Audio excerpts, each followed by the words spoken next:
je voudrais te dire que peu importe tes épreuves par lesquelles tu passes, peu importe la maladie, peu importe les éléments qui t'entourent, même si les vents et les mers se déchaînent, Dieu est au-dessus.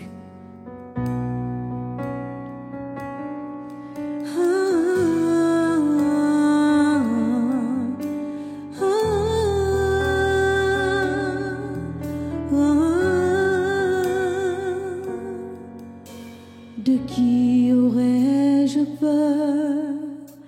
De qui aurais-je crainte? Si une armée se levait contre moi, mon cœur resterait plein de confiance.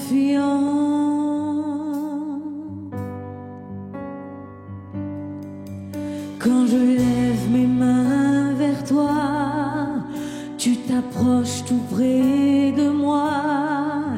Même si les épreuves me font plier, je me réfugie dans le rocher, mon âme est en paix.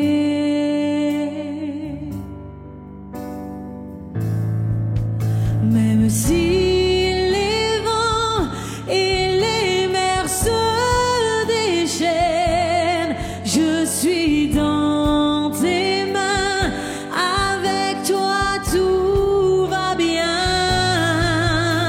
Tu as tracé dans la mer un chemin, tu me conduiras, ton onction m'enseignera.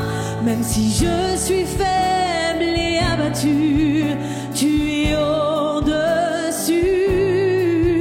Aucune montagne, aucun mur élevé ne peut t'empêcher. Même les éléments obéissent à Jésus, il est au-dessus. Si la maladie me touchait, m'affaiblit, Dieu est au-dessus. Même si les vents et les mers se déchaînent, je suis dans tes mains, avec toi tout va bien. Tu as tracé dans la mer un chemin, tu me conduiras, ton onction m'enseignera. Même si je suis faible et abattu, tu es au-dessus. Aucune montagne, aucun mur élevé ne peut t'empêcher. Même les éléments obéissent à Jésus, il est au-dessus. Si la maladie me touchait, m'affaiblit, Dieu est au-dessus. Même si les vents et les mers, oui, se déchaînent, je suis dans tes mains, avec toi tout va bien. Tu as tracé dans la mer un chemin, tu me conduiras, ton onction m'enseignera. Même si je suis faible et abattu, tu es au-dessus. Dis-le. Aucune montagne, aucun mur élevé ne peut t'empêcher. Même les éléments obéissent à Jésus, il est au-dessus. Même si je ne le vois pas, Dieu agit, il est là, il est au-dessus.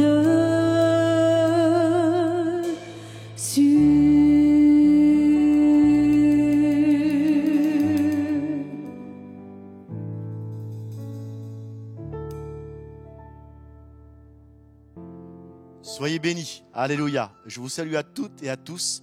Nous sommes encore heureux aujourd'hui de vous inviter à partager avec nous la parole de Dieu.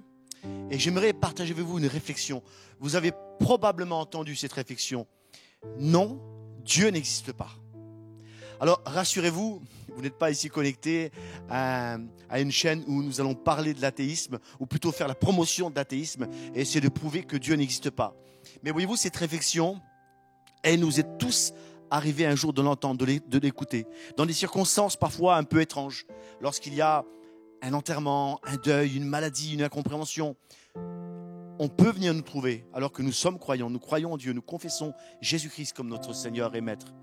Et quelqu'un peut nous dire non, Dieu n'existe pas. La Bible dit ceci, dans le livre des Psaumes, au chapitre 14, l'insensé dit dans son cœur, il n'y a point de Dieu. Notez ceci, il ne dit pas que l'insensé le prononce seulement de ses lèvres.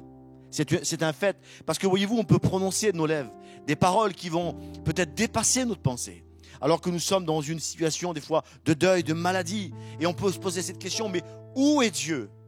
Mais la Bible souligne que celui qui prononce cette parole dans son cœur, qui est arrivé à cette conviction profonde face à des faits avérés et réels, que Dieu existe bien sûr, mais qu'il veut démontrer par autre chose que Dieu n'existe pas, la Bible dit que cet homme, cette femme est un insensé. Voyez-vous, un jour un grand scientifique, un éminent scientifique, Albert Einstein a pu dire, il est plus facile à défaire, à démonter un atome qu'un préjugé. Il est plus facile à défaire un atome qu'un préjugé. En d'autres mots, il y a parfois des idées qui sont tellement ancrées, des préjugés qui sont tellement ancrés dans une mentalité, qui sont difficiles à enlever, voire impossibles. Il n'y a que la parole de Dieu, il n'y a que la lumière de la parole de Dieu qui peut défaire ces préjugés. J'aimerais vous inviter à travers cette émission à un voyage à travers l'histoire, à travers la science. Nous allons faire un peu de science aujourd'hui, un peu d'histoire, pas beaucoup, mais surtout à travers la Bible. Et essayer ensemble de voir cette affirmation qui a pu être dite dans des circonstances parfois tragiques. Dieu n'existe pas. Lorsque la peine, la souffrance remplit le cœur d'un homme et d'une femme, et l'incompréhension, ces lèvres peuvent exprimer quelque chose, mais qui n'est pas forcément ce qu'il y a dans son cœur au plus profond de son être. La souffrance peut te faire dire des mots, mais j'aimerais te dire une chose et t'affirmer, oui, Dieu existe. À quelqu'un pourrait me dire ici, pasteur, tu me dis que Dieu existe, mais quand je vois le monde aujourd'hui, quand je vois ce qui se passe sur la terre, quand je vois les guerres, je vois les meurtres, les injustices, où est ce Dieu juste? Où est ce Dieu bon? Où est ce Dieu que la Bible présente comme aimant tous les hommes? Ou comme m'aimant moi-même? Où est-il? C'est une bonne réflexion. Et beaucoup d'hommes se sont posés cette question. Et j'aimerais répondre à cette réflexion par une histoire. Un jour, un homme croyant est allé voir son coiffeur. Et ce croyant, ce chrétien convaincu, alors qu'il se faisait couper les cheveux, a voulu témoigner à son coiffeur. Et le coiffeur est venu avec cette même réflexion. Un homme qui était cultivé, un homme qui était, on pourrait penser, intelligent. Et lui a dit avec beaucoup de politesse, cher client, Dieu n'existe pas. Parce que s'il existerait, voyez-vous, il n'y aurait pas toutes ces injustices, toutes ces choses qui agissent sur la terre, toutes ces guerres, tous ces meurtres et tous les faits divers qu'on voit qui sont sordides, qui nous font frémir. Alors voyez-vous, il dit, c'est bien beau, mais Dieu n'existe pas. Par rapport à ce que je vois et ce que j'entends, Dieu n'existe pas. L'histoire nous dit que le client va manquer d'arguments. Et puis va sortir du coiffeur après avoir bien sûr terminé sa coupe de cheveux. Il va sortir, et quand il va sortir, l'histoire nous dit que à quelques pas du coiffeur, il va rencontrer là un homme qui était clochard, qui était mendiant, qui avait des cheveux longs, une barbe longue et sale. Alors cet homme va avoir une idée. Il va s'adresser à cet homme, à ce clochard, à ce mendiant plutôt, et il va lui dire, est-ce que je peux vous offrir une coupe de cheveux? Est-ce que je peux vous offrir qu'on vous soigne la barbe? Alors cet homme dans la rue va dire, mais bien sûr, si c'est gratuit, je l'accepte. Et l'histoire nous dit que le client va amener ce mendiant, ce clochard avec ses longs cheveux et sa barbe sale dans son coiffeur. Et lorsqu'il va l'amener, il va dire, monsieur le coiffeur, j'ai quelque chose à vous dire. Et le coiffeur va dire, ah bon? Je vous entends. Et monsieur le coiffeur, voyez-vous, les coiffeurs n'existent pas. Alors le coiffeur va sourire et va dire, écoutez, je suis coiffeur depuis plus de 20 ans et autour de moi, il y a plein d'amis qui sont coiffeurs et on sait très bien que les coiffeurs existent. Et le client va réinsister une deuxième fois. Non, non, les coiffeurs n'existent pas. Parce que, voyez-vous, monsieur le coiffeur, s'ils existeraient, cet homme ne serait pas dans la condition dans laquelle il est, avec des cheveux longs et sales et une barbe toute défaite. Donc il est la preuve évidente que les coiffeurs n'existent pas. Alors le coiffeur va répondre de manière très simple, mais vous savez pourquoi il est dans cette condition-là? Et l'homme va dire, mais dites-moi-le. Parce qu'il ne vient pas vers nous. Si seulement il viendrait vers le coiffeur, on pourrait le soigner, on pourrait lui couper les cheveux, lui soigner la barbe. C'est la raison pour laquelle il est dans cette condition-là. Alors le client se tournant vers le coiffeur va lui dire, eh bien voyez, c'est la même chose pour les hommes. Pourquoi il y a toutes ces guerres, toutes ces catastrophes, tous ces désastres dans l'humanité? Ce n'est pas parce que Dieu n'existe pas, c'est parce que les hommes ne se tournent pas vers Dieu. Aussi simplement que ça. Et la raison pour laquelle il y a peut-être de la souffrance, des choses qui sont terribles dans ta vie. Et tu entends dire, oui, Dieu n'existe pas. J'aimerais te dire, oui, Dieu existe. Et Dieu se soucie de ton bonheur. Dieu se soucie de ta joie. Et Dieu désire te donner le bonheur et la joie. La Bible nous dit ceci, dans le livre d'Ésaïe, un texte merveilleux, au chapitre 48. Dieu rappelle aux hommes et aux femmes, en leur disant, si tu étais attentif à ce que j'ai à te dire, dit l'Éternel. Si, en d'autres mots, si tu viendrais à moi, Dieu dit, ton bonheur et ta joie, les deux sont associés ici. Dieu dit, ton bonheur et ta joie seraient comme les flots de la mer. En d'autres mots, la cause et la raison pour laquelle tu peux te retrouver dans une situation pénible aujourd'hui et que le monde aujourd'hui connaît toutes ces catastrophes, ces guerres, ces désastres, ces meurtres, c'est parce que le monde ne se tourne pas vers Dieu. Dieu dit, si tu venais à moi, ton bonheur serait comme les flots de la mer. Savez-vous qu'au fil des siècles, cette pensée de vouloir rejeter l'image, l'idée même de ce Dieu unique que la Bible présente, a été explorée de diverses manières. Et on a inventé toutes sortes de stratagèmes pour un petit peu défendre cette idée où Dieu n'existe pas. Mais il y a toutes sortes d'histoires un peu fantaisistes. Savez-vous par exemple qu'il y a très longtemps, les Indiens pensaient que la création, eh bien, était portée sur les dos des animaux, dans un espace un peu psychédélique, j'aimerais dire. Plus tard, les Grecs, qui étaient déjà à un niveau avancé, on va dire, au niveau intellectuel, eux pensaient tout autre chose. Ils pensaient que la Terre était portée par un géant qui s'appelle Atlas. Et bien sûr, l'histoire avance et encore. Et la logique et le bon sens ont voulu démontrer que toutes ces choses, eh bien, étaient complètement absurdes. Et puis l'homme, dans toute sa connaissance et dans toute sa science, est arrivé à un constat, en observant toutes ces choses, que la création n'était pas suspendue sur des animaux, elle n'était pas tenue par un géant, mais qu'en fait, il y avait une force invisible qui soutenait la création. Alors ils sont arrivés avec ce fait. La création a toujours existé. Elle est le fruit de quelque chose qu'on ignore, et l'univers a toujours été comme ça. Ça, c'était la pensée scientifique et philosophique jusqu'au XVIIIe siècle. C'était cette pensée-là.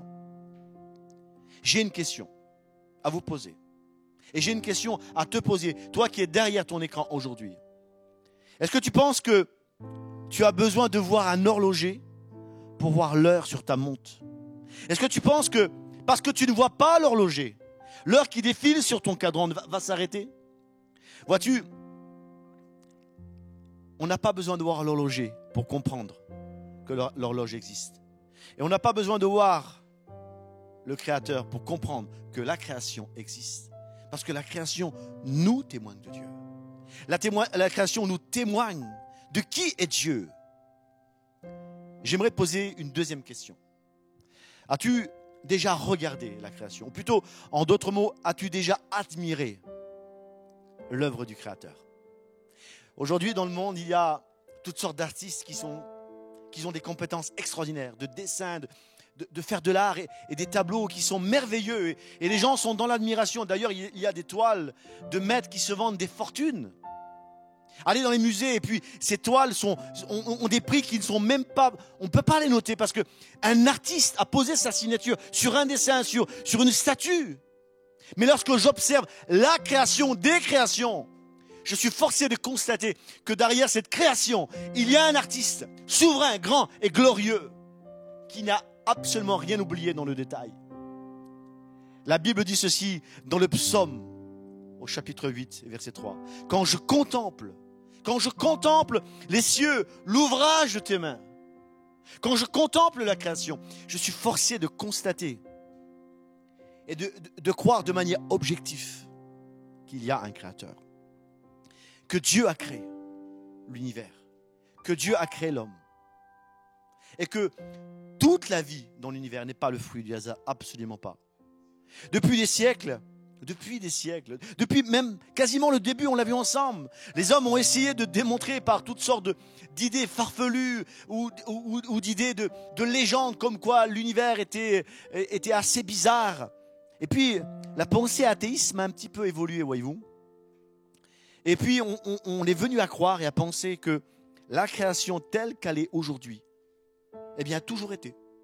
Par exemple, on a pensé par la suite que l'univers était figé et ne bougeait pas. Comment cela est-il devenu? Ça a toujours été. Et ça ne bouge pas. Mais voyez-vous, la Bible dit le contraire. Amen.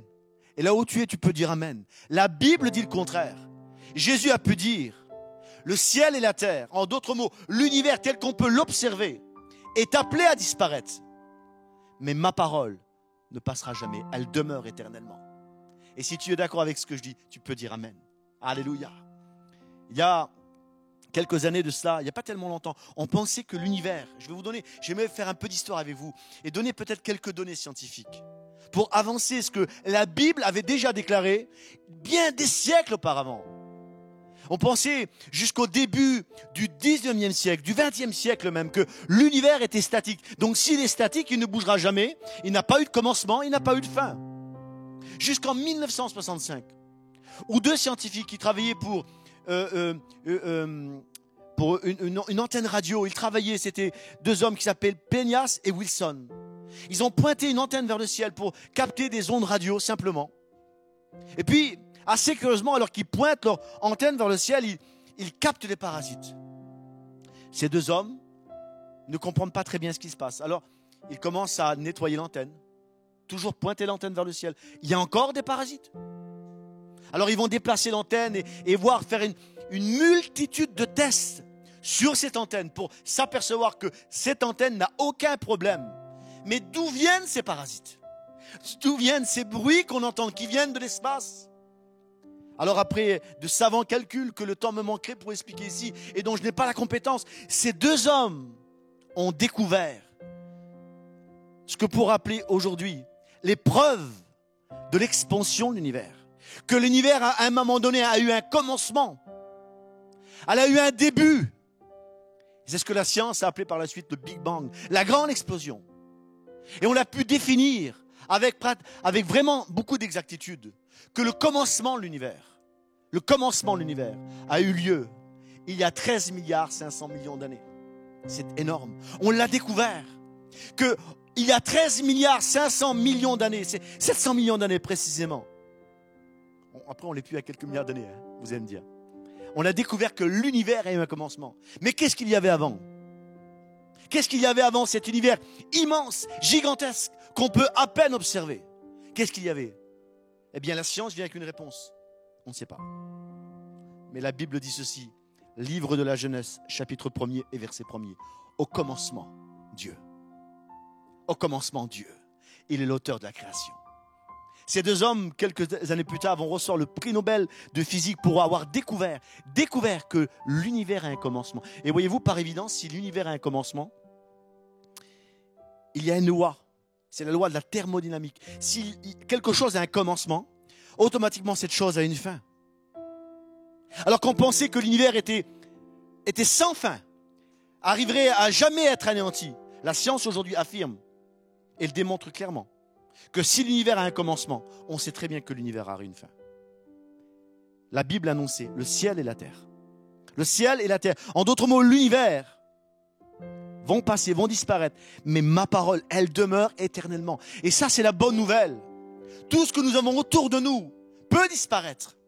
Les choses sur lesquelles on s'appuie peuvent disparaître. Mais ce que Dieu dit, ce que Dieu t'a dit, écoute cette parole, va demeurer éternellement si tu le saisis par la foi. Le hasard était l'explication qu'on a voulu donner à des choses très compliquées, notamment par rapport à la création. Et lorsqu'on posait la question à des hommes qui étaient, ou des femmes censés être plus intelligents que la moyenne, on leur disait, mais comment peux-tu expliquer la création? On leur disait le hasard. Et voyez-vous, quand on l'observe, tout ce que Dieu a fait, parce que bien sûr mes amis, c'est Dieu qui a créé l'univers, on est forcé de constater qu'il y a un acte créateur souverain et parfait. Croire que tout ce que nous voyons et observons est le fruit du hasard reviendrait à croire ou à s'imaginer par exemple que je rentre dans ma maison ou dans ta maison, et peux-tu imaginer ça avec moi? Tu rentres dans ta maison et d'un seul coup, devant toi, il y a un château qui fait à peu près 2 mètres, une construction faite avec des allumettes. Peux-tu imaginer cette construction d'un château ou d'une maison fait avec un enchevêtrement d'allumettes, avec toutes sortes de détails magnifiques? Et tu as 2 possibilités de croire ce qui s'est passé. Soit quelqu'un de très ingénieux, de très patient surtout, s'est mis à construire ce château, ce qui est le plus probable, je peux penser, ou soit simplement que ce château ou cette maison en allumettes est simplement le fruit du hasard. Écoute-moi, dans la première des hypothèses, je pense que tu as raison. Mais si tu t'avances à souligner la deuxième hypothèse, je crois que ce qu'il te resterait malheureusement, c'est peut-être de consulter un médecin. Dieu est celui qui a créé l'univers. Que tu le crois ou pas, la Bible démontre, il y a un fait. C'est un fait. Et la science aujourd'hui arrive à s'incliner devant ce Dieu créateur et reconnaître avec difficulté. Mais Dieu amène à la lumière. La Bible dit que Dieu ne donne pas sa gloire aux hommes. Dieu amène à la lumière sa création, démontrant qu'il est le créateur et qu'il n'a pas fini de créer et qu'il veut créer encore dans ta vie une œuvre merveilleuse et glorieuse. La Bible dit ceci dans le livre des Romains, version parole de vie. La puissance sans limite de Dieu et ce qu'il est lui-même sont des réalités qu'on ne voit pas. Mais depuis la création du monde, l'intelligence peut les connaître à travers ce qu'il a fait. Depuis la création du monde, quand j'observe la création, je vois le Créateur. Quand j'observe ce que Dieu a fait, je vois qu'il est le Créateur. Il est le Dieu créateur. Alors, je vais avancer avec vous dans cette idée du Dieu créateur. Et que ce Dieu créateur, c'est le Dieu de la Bible. Alors peut-être quelqu'un va me poser cette question. Pasteur, c'est assez intelligent ce que tu dis. Et je te remercie. Mais vois-tu, il y a des contradictions dans la Bible immenses par rapport à la création. On sait, tu nous as expliqué dans l'instant d'avant que l'univers a été créé il y a 13 milliards 700 millions d'années. Et la science le démontre. Et on peut arriver même à en conclure avec la Bible. Mais comment peux-tu expliquer que la création, selon le livre de la Genèse, Dieu a mis 6 jours pour créer la terre? Alors qu'aujourd'hui, on peut démontrer de manière scientifique et claire que la terre sur laquelle nous sommes existe à peu près depuis 4 milliards d'années. 4 milliards d'années. Et qu'elle est, depuis ces 4 milliards d'années, le résultat d'un long processus de transformation géologique, climatique, en d'autres mots, d'évolution, de transformation. Oui, la Terre a été changée, transformée, a connu plusieurs ères glaciaires, plusieurs réchauffements, plusieurs époques. Alors pourquoi la Bible dit que le Dieu a créé cette terre sur laquelle nous nous trouvons en 6 jours? Alors pour cela, écoute-moi, on ouvre la Bible ensemble. On ouvre la Bible ensemble et la Bible définit les choses de manière claire. La Bible dit au commencement, en Genèse chapitre 1er, Dieu créa les cieux et la terre. Il les a créés par un acte souverain de sa parole. Mais cela ne répond pas à la question que la Bible dit qu'après qu'il ait commencé à créer la terre, il y eut un soir et il y eut un matin. Et ce mot est répété par 6 fois, un soir, un matin, un soir, un matin. Et au 7e jour, tout était fini. Il y a une incohérence totale entre ce que la Bible dit et ce que la science affirme. Eh bien, vois-tu, pas du tout. Parce que, voyez-vous, quand nous lisons la Bible, le livre de la Genèse, le seul témoin de cette création, eh bien, c'est le Créateur. En fait, quand tu lis la Bible, si tu veux la lire, et je t'invite à la lire, à découvrir ce Dieu merveilleux, mais quand tu lis le premier livre de la Bible, Genèse chapitre 1er, le seul témoin de la création, c'est le Créateur qui explique la création de son point de vue à lui, de l'endroit où il se trouve dans l'univers. Et la Bible dit, vois-tu, dans le livre de Timothée, 1 Timothée, chapitre 6, Dieu, le Dieu créateur, qui est le seul qui possède l'immortalité, l'éternité en d'autres mots. Et il habite ce Dieu-là, une lumière qui est inaccessible. En d'autres mots, le Dieu créateur n'habite pas la création. L'horloger n'habite pas l'horloge, mais il soumet l'horloge à sa volonté. Il n'habite pas la création et il n'est pas soumis à la création. Vois-tu, il y a une règle en physique. Il y a une règle en physique, c'est la science. Cette règle, c'est que le temps n'est pas une constance absolue. Le temps ne s'écoule pas de la même manière. Ne s'écoule pas de la même manière. Tu vas me dire, oui, mais là, ça fait quelques minutes que nous parlons, on a le même temps. Oui, je comprends. Mais le temps ne s'écoule pas de la même manière, compte tenu de l'endroit où tu te trouves dans l'espace et à la vitesse à laquelle tu te déplaces. Ça, c'est la science qui l'amène. C'est la science qui amène cette théorie. Et elle a été prouvée, avérée. Et vois-tu, Dieu n'habite pas sa création. Et quand Dieu explique la création, il explique de son point de vue à lui. Donc Dieu voit la création et de son point de vue à lui, de l'autre bout de l'univers, eh bien, il s'est passé 6 jours. Le temps s'est écoulé pour lui à 6 jours. Mais du point de vue de l'homme, de celui qui est dans la création, le temps s'est allongé, s'est étiré. Il n'a pas la même portée, il n'a pas la même dimension. Je vais t'expliquer, tu vas comprendre. On va ensemble essayer de voyager ensemble. Je vais vous amener quelque part et tu vas comprendre. Quelque chose, une expérience qu'on peut vivre ici pour comprendre que le temps ne s'écoule pas de la même manière et que Dieu, le Dieu créateur, existe en dehors du temps et que pour lui, la notion de temps est complètement différente de nous. La Bible dit que pour lui, un jour est comme 1000 ans, mais pour nous, 1000 ans, c'est 1000 ans. Et encore, on ne vit pas jusqu'à 1000 ans. Mais pour lui, un jour, c'est comme si c'était 1000 ans. Il y a une expérience que je vais t'expliquer. Imagine avec moi, reste connecté et je vais t'expliquer ça, c'est très très simple.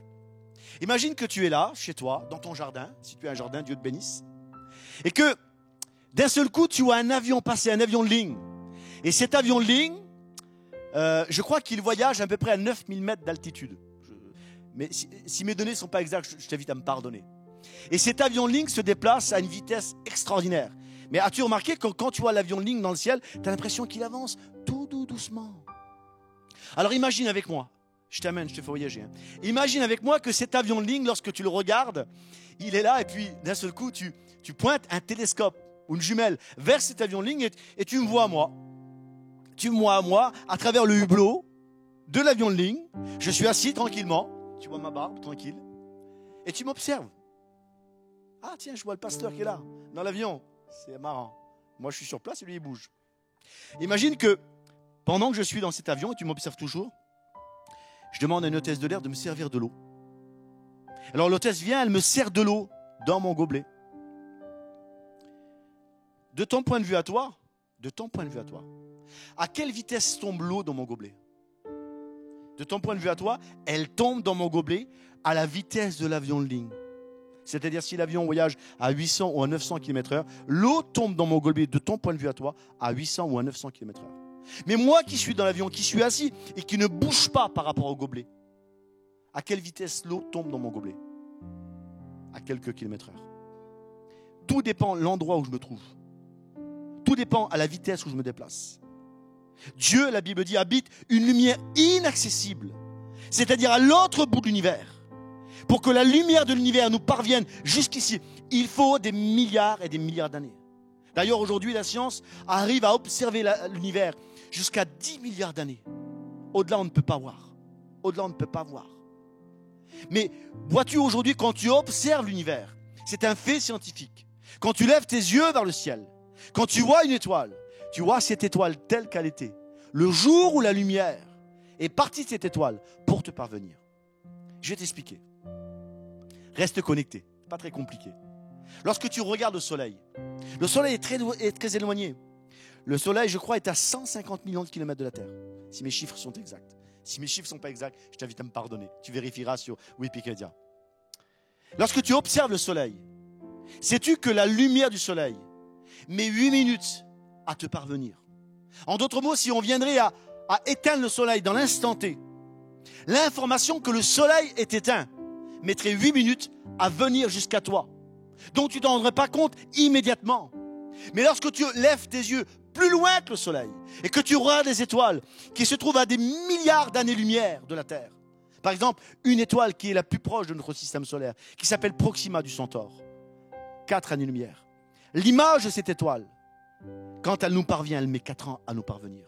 En d'autres mots, l'image que tu perçois aujourd'hui de cette étoile, c'est telle qu'elle était il y a 4 ans en arrière.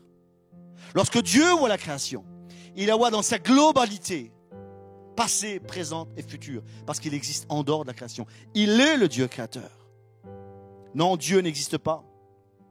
Non, Dieu n'existe pas, c'est le cri de triomphe qui a été proclamé, qui a été acclamé au XVIIIe siècle, lorsque Charles Darwin, éminent scientifique, naturaliste, a écrit sa théorie démontrant que l'homme ne dépendait pas d'un acte créateur, mais simplement était le résultat d'évolutions hasardeuses. Et les gens ont dit, voyez, on a la preuve aujourd'hui. Cet homme nous apporte la preuve que la Bible est mensongère. Charles Darwin. Mais ce que Charles Darwin ignorait, et par la suite ça a été complètement démontré, qu'il avait complètement tort. Complètement tort. Que l'homme n'est pas le fruit d'un hasard, mais qu'il est le résultat d'un acte créateur. En 1962, un scientifique qui s'appelle James Watson a découvert de quoi l'homme était fait. La cellule d'ADN. Et lorsqu'il a découvert la cellule d'ADN, il a découvert que dans l'homme, il y avait des millions et des milliards et des milliards. Le chiffre est évoqué non pas comme nous on peut le comprendre, il est évoqué de manière extraordinaire. Des milliards de cellules d'ADN. Et chaque cellule d'ADN est infiniment compliquée. En d'autres mots, il balaye ici cette théorie sur l'origine des espèces qui est faite par une évolution, démontrant que cela est impossible. Impossible. L'homme transporte en lui, dans cet ADN, la création de Dieu. Le fait qu'il est la créature de Dieu. Alléluia. C'est une chose de savoir que Dieu existe. Et il existe, mon ami. Et la Bible le démontre. Et j'aimerais t'inviter avec moi à cette réflexion. Dans le livre d'Ésaïe, où Dieu dit, ne le savez-vous pas? En fait, Dieu rappelle à l'homme une évidence. Une évidence. On l'a vu tout à l'heure, l'insensé dit dans son cœur, Dieu n'existe pas. Mais Dieu rappelle à l'homme une évidence. Et il te rappelle à toi. Ne le sais-tu pas? Ne l'as-tu pas appris? Est-ce qu'on ne te l'a pas fait connaître et comprendre que dès le commencement, c'est lui qui a fondé la terre? La Bible dit toujours dans le livre d'Ésaïe, levez vos cieux et regardez qui a créé ces choses, qui a créé cette création, qui a fait marcher en ordre leur armée. Il les appelle tous par son nom, par son grand pouvoir et par sa force puissante. Il n'en est pas un qui fasse défaut. Il est Dieu. Il est ton Dieu. T'en déplaise, il est ton Dieu et il est ton créateur. Ésaïe toujours, ne le sais-tu pas, ne l'as-tu pas appris? C'est le Dieu d'éternité, c'est l'Éternel qui a créé les extrémités de la terre. Il ne se lasse point et on ne peut pas sonder son intelligence. Et toujours dans le livre d'Ésaïe, chapitre 44, moi l'Éternel, j'ai fait toutes choses. Dieu déclare, c'est lui qui a fait toutes choses. Il est le Dieu créateur. J'ai déployé les cieux et j'ai étendu la terre et j'ai fait reculer la sagesse. Et je tourne la science en folie. Parce que devant Dieu, la science athéisme est véritablement une folie. Dieu démontre aujourd'hui que c'est une folie. Il est le Dieu créateur. Là où tu es, j'aimerais t'expliquer pourquoi moi je crois en Dieu. Parce que ce Dieu un jour a changé ma vie. S'est fait connaître à moi. Et pas seulement à moi, à des centaines, à des milliers d'hommes et de femmes à travers les siècles. Il a changé leur vie comme il peut changer ta vie aujourd'hui. Il peut le faire.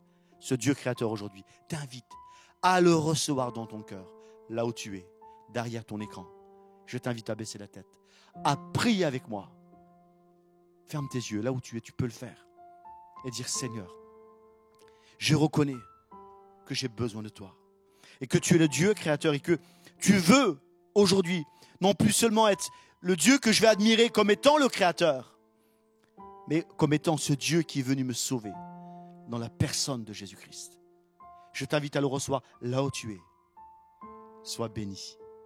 Amen. Dieu te bénisse.